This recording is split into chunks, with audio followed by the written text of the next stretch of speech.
Señor, gracias por tu palabra a la cual el día de hoy acudimos con fe, creyendo que tú puedes hacer una obra en nosotros, que puedes transformarnos, que puedes moldearnos para poder caminar con dignidad de acuerdo al evangelio que tú nos has llamado, Señor.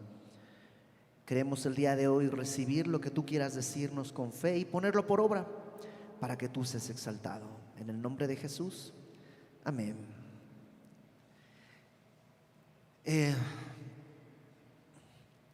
¿Cómo vas con las quejas?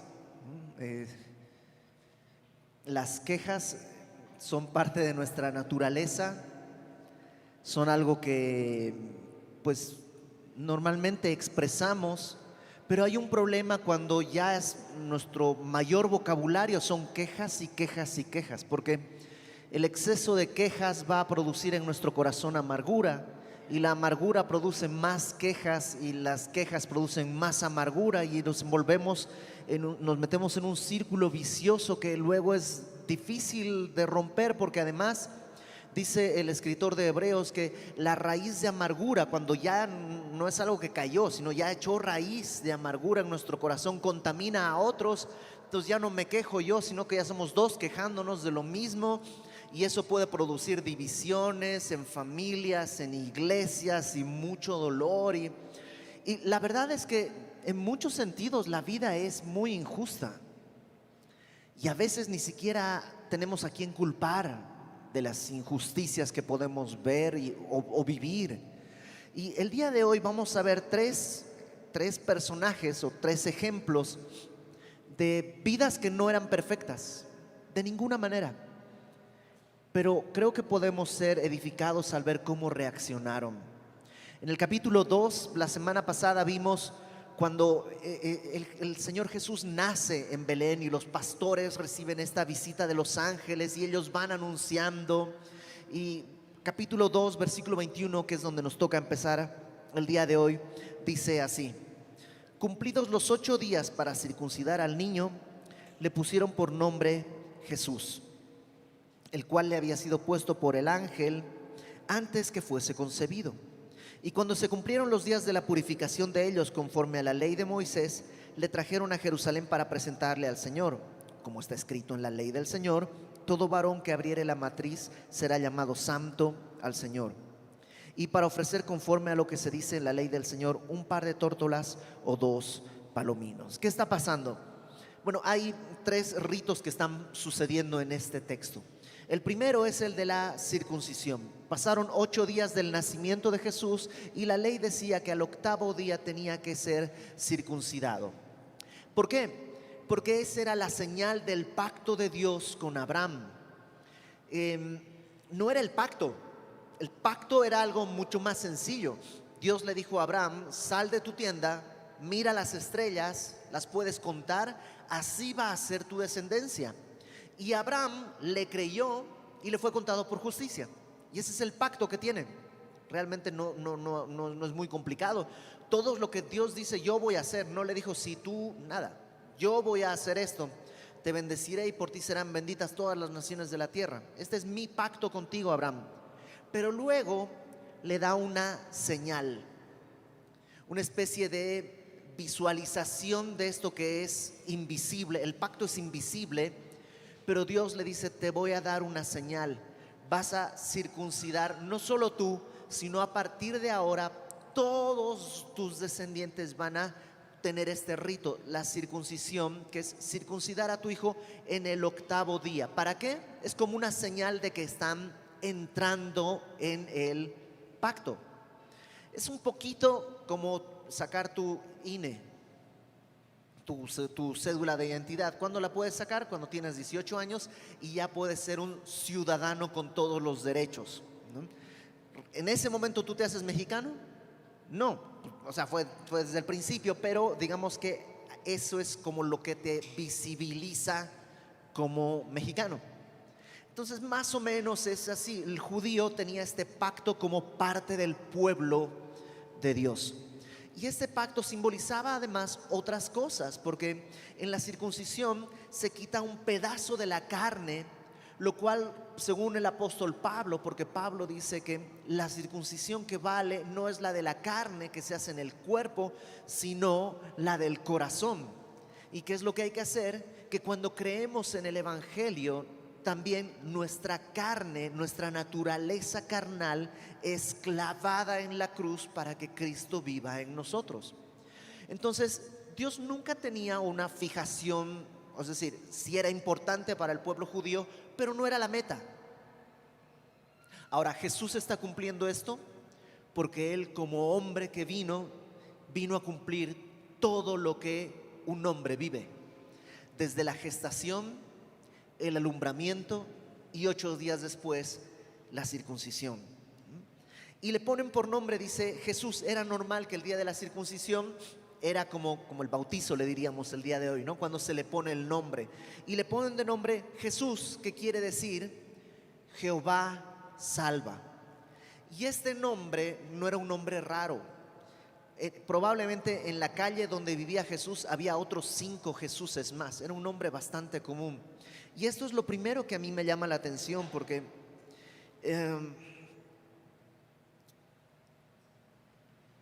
José y María ni siquiera le pudieron poner nombre a su hijo como ellos hubieran querido.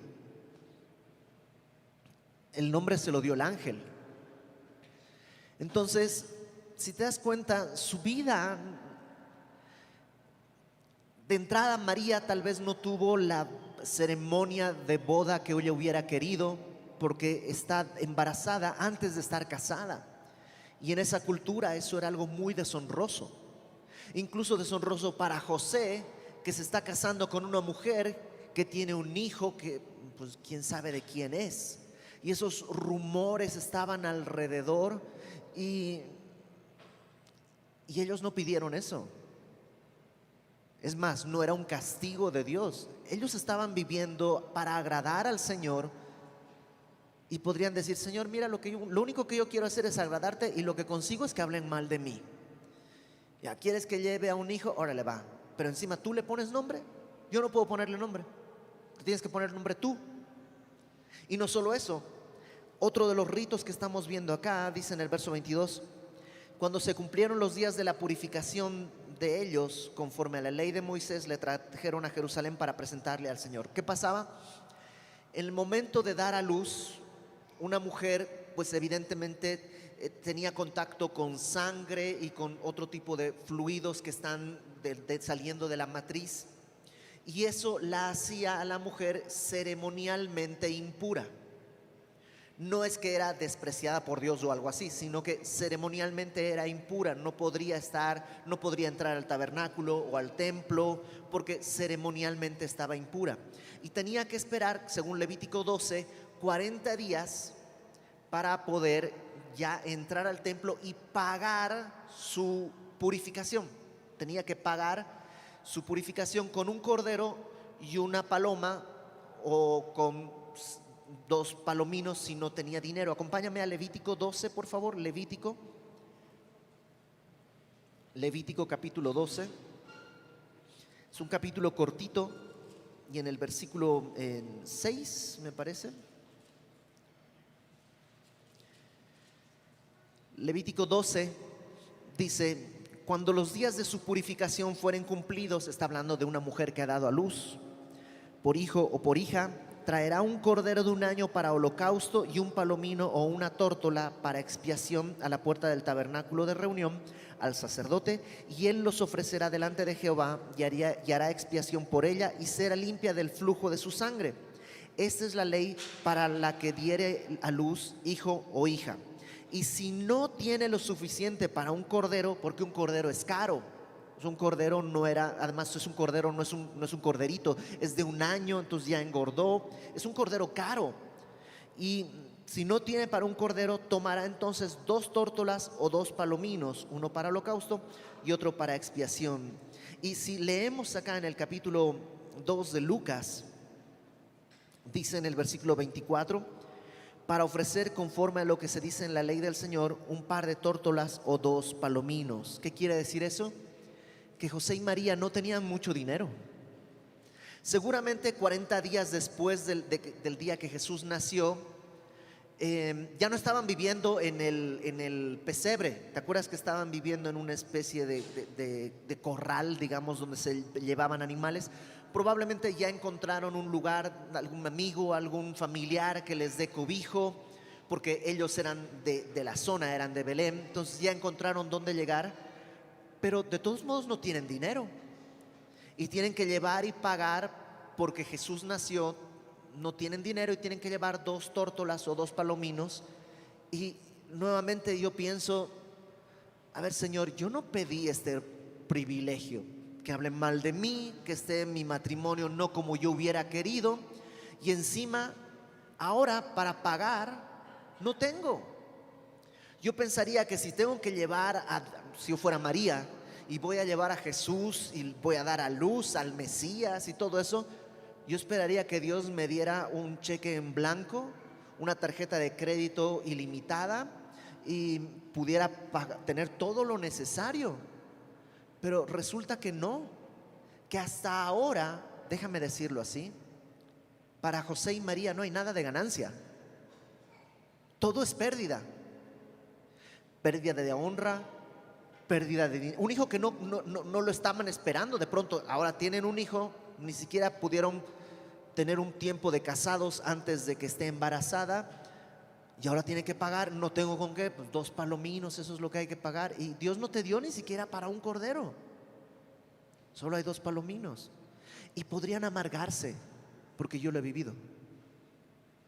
Y Dios dice, Iber, tienes que pagar la tenencia. Y yo, Señor, ¿en serio?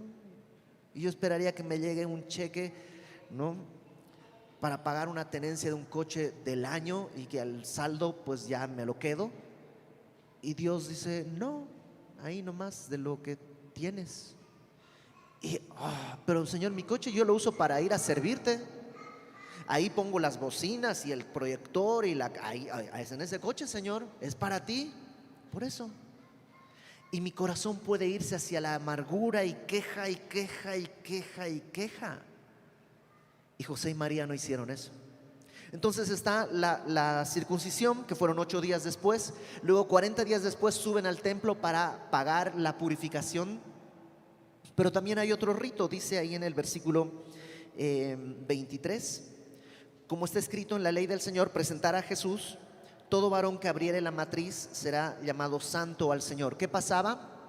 ¿Tú recuerdas en Éxodo cuando vienen las plagas, porque Faraón no quiere dejar ir al pueblo? La última plaga, Dios dice, voy a tomar el primogénito de cada familia,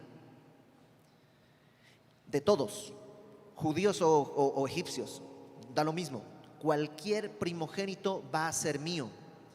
Pero le dice a Moisés, ustedes agarran un cordero sin mancha, lo sacrifican, con la sangre pintan el dintel, y cuando la muerte vea el dintel va a brincar, va a pasar por alto. Pascua es eso, pasar por alto. Va a pasar por alto esa casa, y no voy a tomar el primogénito que debería haber tomado de esa casa por la sangre. Y entonces pues los judíos que tenían esa sangre, no murió su primogénito, pero Dios les dice, ok, me lo debes, de todos modos es mío y me lo debes. Ya en el desierto Dios dice, a cambio de cada primogénito voy a tomar a la tribu de Leví. Todos los levitas son míos a cambio de los primogénitos que les perdoné esa última noche en Egipto. El problema era que había más primogénitos que levitas. Entonces Dios dice, bueno, digamos que había 1500 primogénitos y solo 1000 levitas, me debes 500. De esos 500 tienes que pagar su rescate, porque son míos. Si los quieres tener como hijos tuyos, me los tienes que pagar para tenerlos. Y a partir de ahí Dios da la ley. Todo primogénito que le pertenece al Señor, dice, lo tienes que rescatar. Y tienes que pagar 5 siclos, 5 monedas de plata, es lo que tenías que pagar. Entonces María y José van al templo con sus 2 palominos para el rito de la purificación, porque no les alcanza para el cordero, y encima tienen que pagar porque Jesús es el primogénito, con 5 monedas de plata que de por sí tampoco tienen en exceso. Y no sé si alguna vez, aunque no lo hayas dicho, has pensado, Señor, o sea, me cuestas mucho dinero, Hubiera podido tomar estos negocios, pero por agradarte no puedo hacerlo. Hubiera podido quedarme con esta lana, pero no, no. Y podríamos entrar en quejas o amargura, o como José y María, simplemente abrazar el privilegio que Dios les dio. Versículo 25. Y he aquí, vamos a pasar ahora esos son José y María. Ahora vamos a pasar al siguiente personaje, que es un hombre llamado Simeón. He aquí, había en Jerusalén un hombre llamado Simeón. Simeón quiere decir el que oye, curiosamente. Y este hombre, fíjate cómo es descrito Simeón: justo y piadoso. Justo quiere decir su trato con los demás hombres. O sea, lo contrario sería como gandalla, ¿no? Era justo, era correcto, no sacaba ventaja. Era un hombre que se llevaba de manera correcta con los demás hombres, era justo. Y piadoso habla de su relación con Dios. Era un hombre que buscaba agradar a Dios. No solo eso, fíjate lo que dice después: esperaba la consolación de Israel. Esa era su esperanza. Su esperanza no era mejorar en el negocio, tener más, no sé, sucursales, o ¿sabes cuál era su esperanza? La consolación de Israel, es decir, el Mesías. Ese era su anhelo. Vivía para poder ver al Mesías. Su esperanza era la consolación de Israel. Y el Espíritu Santo estaba sobre él. El día de hoy, como creyentes, dice el apóstol Pablo en Efesios capítulo 1, que nosotros los creyentes hemos sido sellados por el Espíritu Santo. O sea, el Espíritu Santo está dentro de nosotros, en nosotros. No solo sobre, sino en nosotros. Y yo pienso en Simeón, hombre justo, piadoso, que tiene una esperanza piadosa, pero el Espíritu Santo no puede estar en él.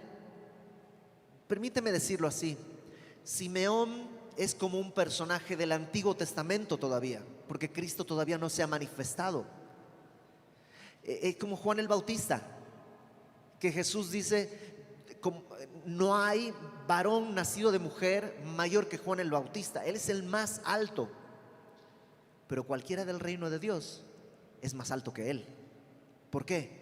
Porque tenemos el Espíritu Santo no solo sobre nosotros, sino dentro de nosotros. Qué gran privilegio tenemos. Y Simeón no tiene ese privilegio y no se queja. Ni Simeón, ni David, ni Daniel, ni Josué, ni Jeremías, ni Ezequiel, ninguno de ellos tenía el Espíritu Santo dentro como tú y yo podemos. Qué gran privilegio nos da Dios, y nos quejamos.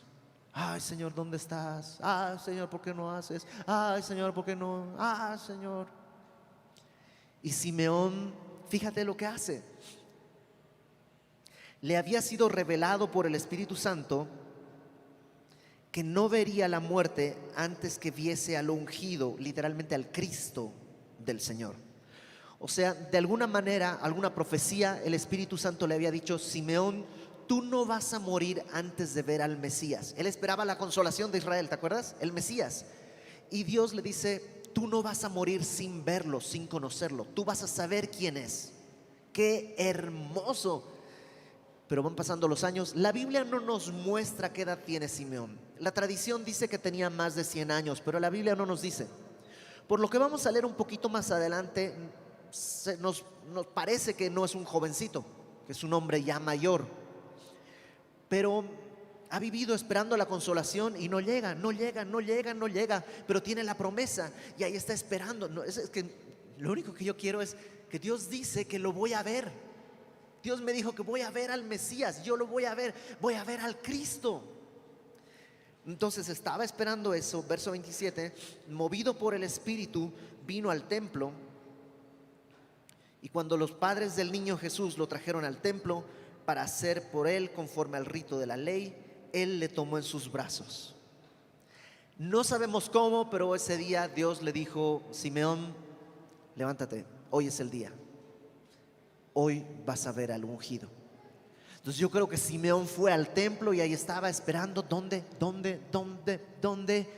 Ahí está, es un bebé frágil. Permíteme decirlo así porque es solo una manera de expresarlo, ¿ok? Pero un bebé que no puede hacer nada por mí. Es más, dice que lo tomó en brazos. Yo lo puedo cargar, soy más fuerte que él. Me explico que no estoy diciendo que Jesús no puede hacer nada por nosotros, sino en ese momento Jesús es un bebé. Simeón es más alto, más grande, más fuerte.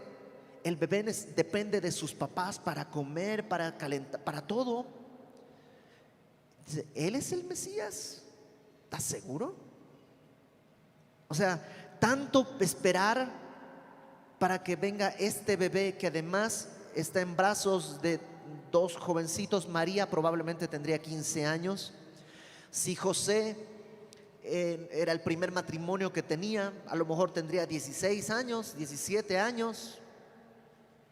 Y Simeón, un hombre mayor, él que viene en brazos de estos dos mozalbetes y que además ni tienen ropa de lujo. Pagaron 2 palominos. ¿Este es el Mesías? Y nuevamente permíteme decirlo así, tal vez te ha pasado. A veces a mí me parece que lo que Dios está haciendo le falta presupuesto. Que la obra que Dios está haciendo, no sé, Señor, yo lo hubiera hecho mejor. Que no satisface mis expectativas. Pero Dios sabe lo que hace. A menudo Dios hace cosas enormes con pequeños detalles. Y sí, yo podría quejarme. Señor, tú me dijiste que, no sé, y cuando se cumplen las cosas, tú vas a proveer todo lo que necesito, Señor. Pues ando necesitando un coche más nuevo, más rápido, más grande.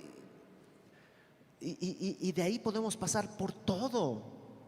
Y podemos quejarnos de nuestros hijos, de nuestra esposa, de nuestros vecinos, de nuestra casa, de nuestra familia. Señor, ¿por qué? ¿Y dónde no estás haciendo esto? José y María, adolescentes sin dinero y un bebé. Pero Simeón no dice espera en vano. Él ve a Jesús y va y dice, lo toma en sus brazos. ¿Cómo habrá sido la escena? Porque está María con su bebé. No sé cómo habrá sido tu experiencia. Cuando nació mi hija, que es mi primera hija, no dejaba que se le acerque absolutamente nadie. Además que nació en el 2009, que es el año de la pandemia, de la influenza. Entonces yo no dejaba que se le acerque nadie a 15 metros a la redonda. Y aquí está María con su bebé y viene este señor, un hombre mayor, agarra y lo toma en brazos y empieza, ¿cómo lo habrá visto? Es él. Y empieza a sonreír y viene y lo agarra y dice, bendijo a Dios diciendo, ahora, Señor, despides a tu siervo en paz conforme a tu palabra. Lo que Simeón dice es, Señor, ya puedo morirme tranquilo. La palabra Señor normalmente en el Nuevo Testamento es una palabra, Kyrios, que pues quiere decir Señor, es un título.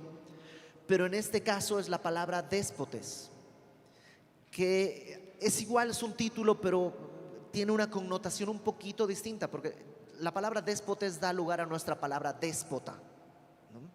Entonces, cuando hablamos del déspotes es como el que hace su voluntad.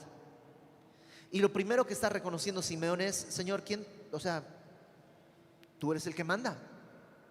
Tú eres el que manda. Y ahora despides a tu siervo en paz. Ya puedo morir tranquilo. La palabra despides ahí, dice el doctor Barclay, que es un erudito en griego, que es una palabra que se utiliza con 3 significados, que puede usarse con estos 3 significados. Y aunque yo creo que el sentido del texto es muy sencillo, que Simeón está diciendo, ya me puedo morir tranquilo. Si me das esta licencia, esta palabra, dice el doctor Barclay, se utiliza para cuando se libera un esclavo. Y es como si Simeón está diciendo: Señor, ya me has hecho libre. Esta misma palabra se utiliza también para cuando se desamarraba una balsa en el muelle. Y es como si Simeón estuviera diciendo: Señor, ya puedes desamarrarle. O sea, ya puedo partir al mar de la eternidad sin ningún problema. Siempre me viene a la mente esta idea de Ripichic. Si viste las Crónicas de Narnia, o mejor, si has leído las Crónicas de Narnia, este ratoncito en un momento están ahí frente al país de Aslan, están todos y Aslan le dice: ¿quién quiere venir? Y todos pues tienen cosas que hacer, no, yo quiero ver y se regresan, pero Ripichic le dice: Señor, yo, o sea, si se me permite, o sea, yo ya no tengo batallas, yo ya no tengo conquistas, yo ya, o sea, de aquí no tengo nada más. Se quita su espada, se quita todo y se lanza, ¿no?, en el mar de la eternidad. Y lo que está diciendo Simeón es: o sea, ¿qué más me espera en este mundo? ¿Qué más puedo? O sea, ya estoy listo.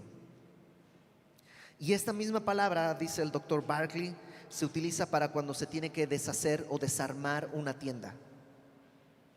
Y dice el apóstol Pablo que este cuerpo que tenemos es como una tienda, pero que anhelamos un edificio. Y la diferencia es muy clara. La tienda es provisional, el edificio es permanente. La tienda no tiene cimientos, se la puede llevar el viento, la tormenta. Los cimientos te dan mucha estabilidad. Eso es lo verdadero. Por eso dice: nosotros no nos fijamos en las cosas que están aquí, sino en las que de arriba, en las que no se ven, porque esas son eternas, mientras que estas no. Estas son temporales. Y lo que está diciendo Simeón es: ya vamos quitando las estacas, ya voy quitando las cuerdas, o sea, ya me cansé de vivir en esta tienda, quiero irme a la casa que tú tienes para mí. ¿Por qué? Verso 30 dice: porque han visto mis ojos tu salvación. La salvación no es un concepto, la salvación no es una teoría, no es un teorema, o incluso para los filósofos la salvación no es un constructo. La salvación es una persona, es Cristo. Cristo es el Salvador y Cristo es la salvación. Y dice Simeón: he visto la salvación, aquí está. Oye, pero es un bebé. Pero no es cualquier bebé, es el Salvador, es la salvación, la cual has preparado en presencia de todos los pueblos, luz para revelación a los gentiles y gloria de tu pueblo Israel. Y dice Simeón algo aquí que a María y a José les deja con el ojo cuadrado. Fíjate el versículo 33: y José y su madre estaban maravillados de todo lo que se decía de él. ¿Por qué? Porque Simeón está diciendo: esta es la salvación, pero de todos los pueblos, no solo del pueblo judío, no solo del pueblo hebreo. Esto es la salvación de los gentiles. Y todos: ¿qué? ¿Gentiles? Ni los pastores, ni los ángeles, nadie había hablado de eso. No es un salvador nacionalista, es el salvador del mundo. Y Simeón lo entiende, no se decepciona. Y luego pasa de la adoración a la profecía, porque lo está agarrando y está diciendo: Señor, esta es la salvación, o sea, está en mis manos la salvación. Y luego ve a María y le da una profecía con 3 elementos: una piedra, una señal y una espada. Fíjate en el versículo 34. Y los bendijo Simeón a José y a María y a Jesús, y dijo a su madre María: he aquí, este está puesto para caída y para levantamiento de muchos en Israel. Es una roca, una piedra en la que algunos van a tropezar y van a caer para ruina, pero otros van a encontrar. La palabra levantamiento es también resurrección. Sí, Cristo no va a dejarnos a medias. En Cristo o vamos a tropezar y tener ruina, o vamos a encontrar la resurrección, la vida eterna. Y Simeón lo entendió. Él es. Lo segundo que les dice es, ahí en el verso 34, y para señal que será contradicha. La palabra señal es eso, es señal, puede traducirse también como milagro, ¿no? Como algo que apunta. Dice, Él va a ser una señal, pero va a ser contradicha, rehusada, negada. Y si tú recuerdas, así fue la vida de Jesús. Su nacimiento milagroso fue cuestionado. Sus milagros fueron atribuidos a Satanás. Es por Belcebú que echa fuera a los demonios. Su sacrificio fue un motivo de burla. Aún en la cruz la gente le decía, a ver si es cierto, a ver si eres verdaderamente el Mesías, bájate y a ver, te vamos a creer. Ya levantó muertos, ya caminó sobre el agua, ya multiplicó los alimentos. O sea, ¿qué más quieres? Si se baja de la cruz, entonces sí vamos a creer. Su resurrección fue negada. El Evangelio nos cuenta que al final los fariseos pagaron a unos hombres para decir que se habían robado el cuerpo. Y el día de hoy su regreso es puesto en duda. Sí, es una señal, pero es una señal que es rehusada, negada, rechazada. Bríncate el paréntesis que tiene ahí en el verso 35, es un paréntesis, entonces lo vamos a leer en un minutito. Dice, para señal que será contradicha, para que sean revelados los pensamientos de muchos corazones. O sea, lo que Jesús es y lo que Jesús hizo son señales que se ponen delante de nosotros y revelan lo que hay en nuestro corazón. Alguna vez les conté esta historia de un hombre que va a una galería de arte, un hombre como yo, completamente ignorante de las artes plásticas, y ve un cuadro ahí, no sé, de Mondrian, de Monet, de Klee, una cosa así. Dice este hombre, ay, qué cosa tan fea, ¿no? Puras rayas y manchas y hasta parece que está medio volteado, ay, qué cosa fea. Y el guardia que está ahí le dice, el cuadro está juzgándolo a usted, no usted al cuadro. O sea, lo que revela esto es mi completa ignorancia de las artes plásticas. No revela que ni Paul Klee ni Miró no sabían pintar. Revela que yo no sé un comino de historia del arte. Y eso es lo que pasa acá. La gente que dice, esos milagros, nada que ver, y Jesús, que no sé qué, ya estamos en una época en que no juzga a Cristo, sino que esas cosas están juzgándolo a Él y están revelando su profunda necedad. Dice el necio en su corazón, no hay Dios. Y si te das cuenta, en una reunión, si alguien empieza a decir, oye, no, yo lo que pasa es que encontré unas cosas y estoy estudiando sobre ovnis. Y encontré unos documentos, la NASA reveló unas cosas y hay unas fotos y en el área 51 y hay unos destellos.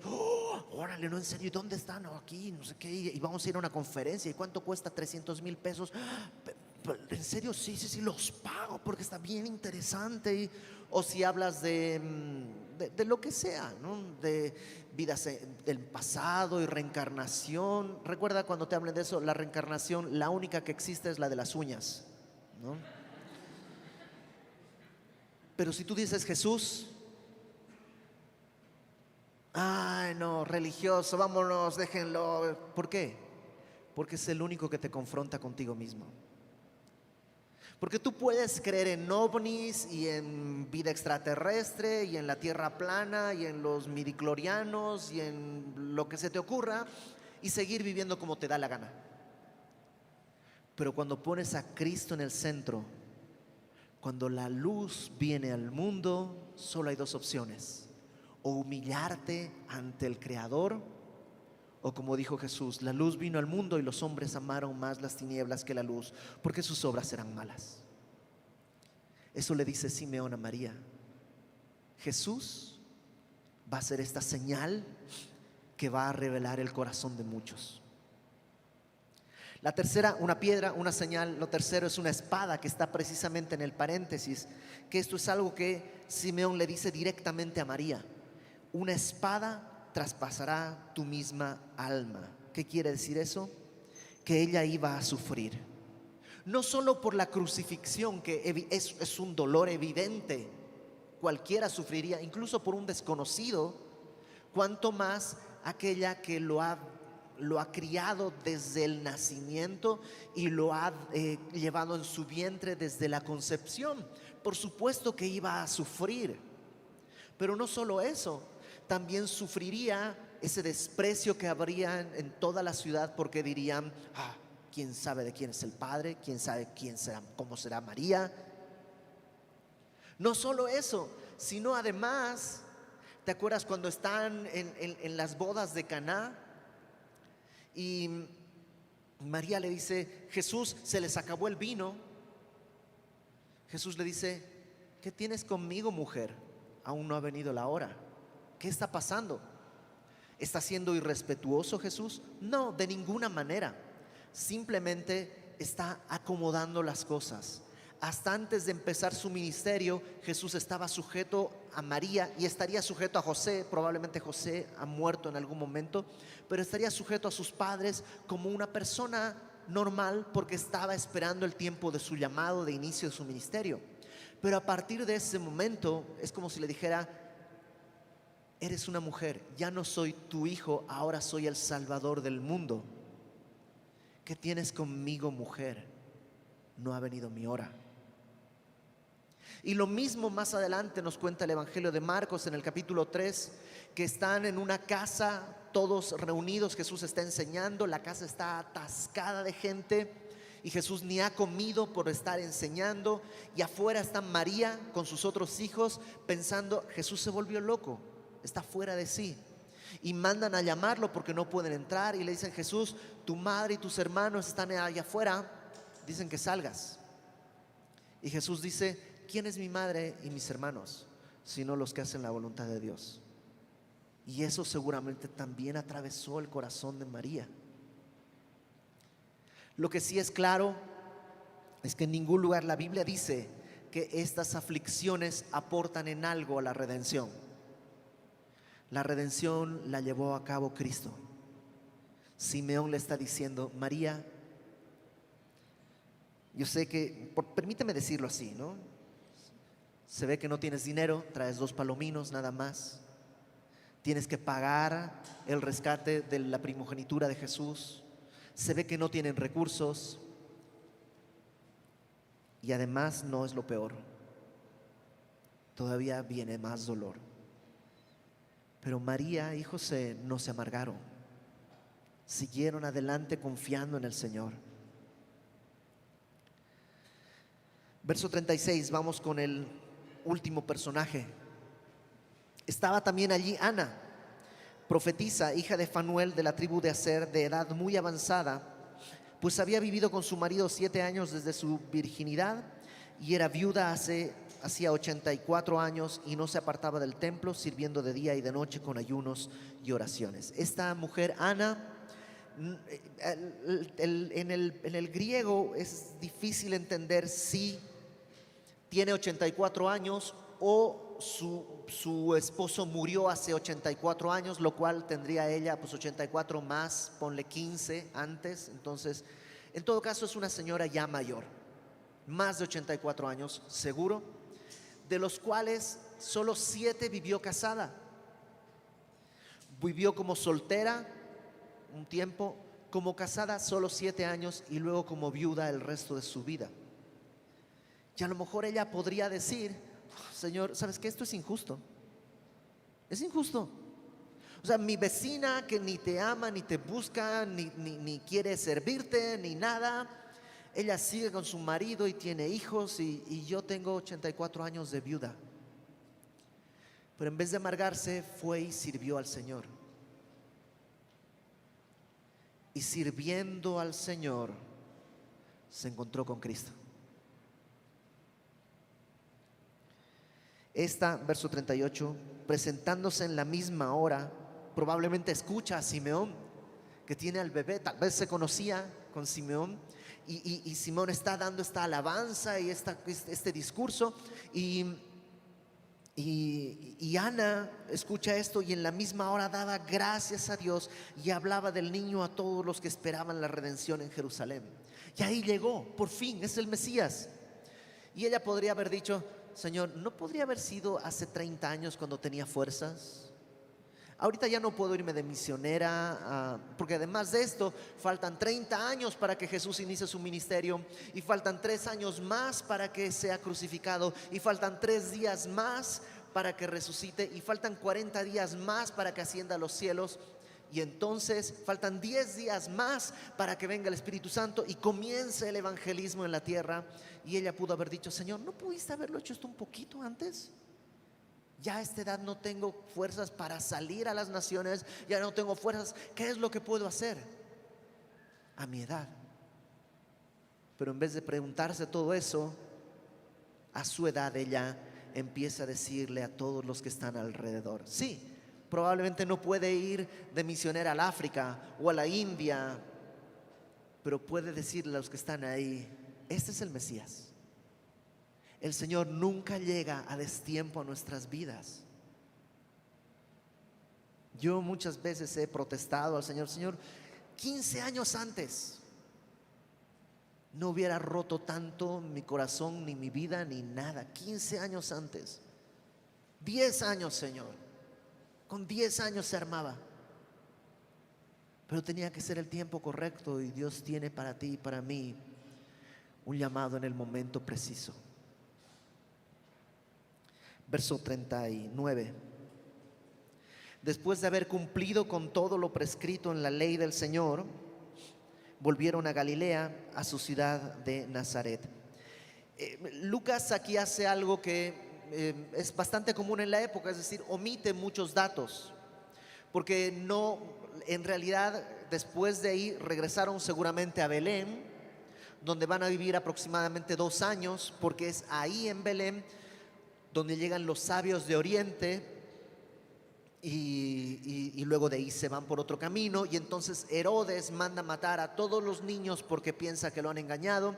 Y José recibe esta visita del ángel que le dice: lleva a tu hijo, y se van a Egipto, y están en Egipto hasta que muere Herodes. Y entonces regresan, pero estando Arquelao como gobernador de esta zona, José tiene miedo y entonces se va hacia el norte, hacia donde él había partido todo, hacia Nazaret, de donde habían salido para el censo, ¿se acuerdan? Se regresa al mismo lugar, y entonces eso es lo que nos narra Lucas. Omite todo eso y nos dice: después de eso se fueron a Nazaret de Galilea, lo cual no es extraño. En la Biblia a menudo los escritores omiten detalles porque no están de acuerdo al discurso que quieren poner. Entonces, simplemente para que nos quede claro qué fue lo que sucedió, verso 40: y el niño crecía y se fortalecía y se llenaba de sabiduría, y la gracia de Dios era sobre él. Hemos visto a José y María, a Simeón, a Ana, pero ahora vemos a Jesús, que hace algo que es humillante para él, que es tener que crecer. Crecer duele, físicamente duele, cuando se estiran los huesos duele, pero no solo físicamente, anímicamente, espiritualmente. ¿Recuerdas la adolescencia? Qué angustia, qué terror, todas las cosas, todo te da miedo, o sea, es un tiempo difícil, de verdadera angustia. Y el Señor Jesús tuvo que vivir todas esas etapas como una persona, porque vino a salvar hombres haciéndose hombre. No solo eso, sino su infancia no fue fácil.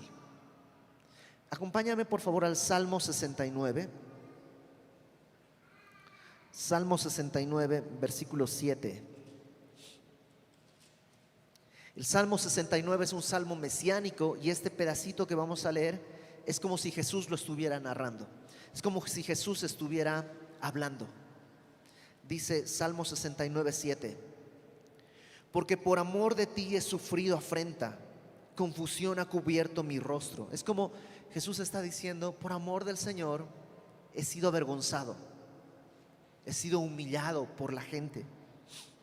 Extraño he sido para mis hermanos y desconocido para los hijos de mi madre.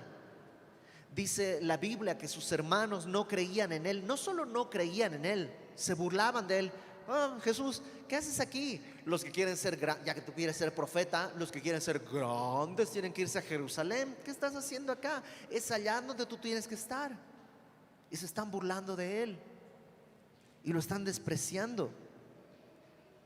Dice en el verso 9: porque me consumió el celo de tu casa, y los denuestos de los que te vituperaban cayeron sobre mí. Probablemente cada año que iban a Jerusalén, Jesús veía lo que estaba pasando en el templo, y cómo había cambistas, y cómo había negocios, y cómo había ladrones, y cómo había corrupción, y le dolía. Y probablemente sus hermanos y los demás decían: ahí está el aleluyo, santito, así el santito. Y se burlaban de él, y a él le dolía la santidad de Dios. No fue una infancia fácil. Verso 10 dice: lloré afligiendo con ayuno mi alma, y esto me ha sido por afrenta. Cuando él lloraba por lo que estaba pasando, se burlaban de él. Puse de más cilicio por mi vestido y vine a hacerles por proverbio. Se burlaban de él. Hablaban contra mí los que se sentaban a la puerta, y me zaherían en sus canciones los bebedores. Había como canciones en las tabernas sobre Jesús, sobre su madre, sobre su embarazo. Era la burla del pueblo. Pero dice lo que leímos en Lucas, dice que la gracia de Dios estaba sobre él. Y pudo Jesús amargarse, pudo llenarse de amargura y quejas. Pero dice en el verso 13 ahí en Salmo 69: pero yo a ti oraba, oh Jehová, al tiempo de tu buena voluntad.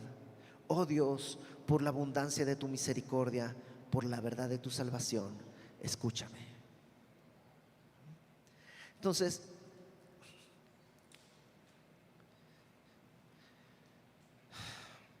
la vida no siempre es fácil. Jorge Drexler, este compositor, este cantautor, dice: la vida es más compleja de lo que parece. Y sí, pero tenemos un Dios poderoso. Las cosas no siempre salen como uno hubiera querido, son dolorosas, pero tenemos un Dios poderoso. José y María no tuvieron ninguna ganancia de tener al Hijo de Dios en el seno de su casa. Pero ¿quién quiere ganar el mundo y perder su alma? Abrazaron la voluntad de Dios y caminaron en el camino que Dios les estableció. Aunque María sabía: lo que encuentro allá es una espada. Pero es mejor eso que la rebelión ante Dios. Simeón esperó y esperó el Mesías, y vivía de manera justa y de manera piadosa. Y cuando llegó el Mesías no tenía nada que darle. ¿Qué le puedo pedir? Es un bebé. Cabe así, mi hijita cabía de la punta de mi dedo hasta esto era lo que medía mi hijita. Y así era ese Jesús, 40 días de nacido. Así. Tanto esperar y ¿qué hay? Nada. No, hay salvación. Mis ojos han visto la salvación, no solo para mí, sino para todos los pueblos. Y Ana pudo decir: he perdido todo. Mi esposo murió siendo yo joven, no me pude volver a casar. ¡Qué lata! Y lo que hizo fue ponerse a servir y servir y servir y servir. Y sirviendo, el Mesías vino a ella. Entonces, sí, la vida es más compleja de lo que parece, pero el Señor es más poderoso de lo que tú y yo podemos alcanzar a imaginar. Y su bondad se extiende día tras día, y su misericordia es nueva mañana tras mañana, y su salvación nos ha alcanzado. Y por eso podemos dejar de estar con quejas. y con amargura por la gracia de Dios. Señor, gracias porque podemos el día de hoy descansar en ti. Y sí, no todo es como hubiéramos querido. Y si nos hubiéramos preguntado, tal vez hubiéramos establecido un distinto plan. Pero tú eres sabio, bueno y poderoso, y elegimos el día de hoy confiar en ti. Perdónanos si hemos estado desconfiando de ti entre quejas y amarguras. Perdónanos si no hemos sabido poner delante de ti nuestra voluntad y nos hemos aferrado. Danos de tu Espíritu Santo, Señor, ese Espíritu que ahora habita en nosotros. Enciéndelo para que podamos vivir para tu gloria. Danos sobre nosotros también tu Espíritu, para que como un río de agua viva corra hacia nuestro corazón y de nuestro corazón salte para vida eterna. Haz tu obra en nosotros, Señor. Glorifícate haciendo en nosotros, que somos tan nada y tan ninguno, que tú seas todo en todo.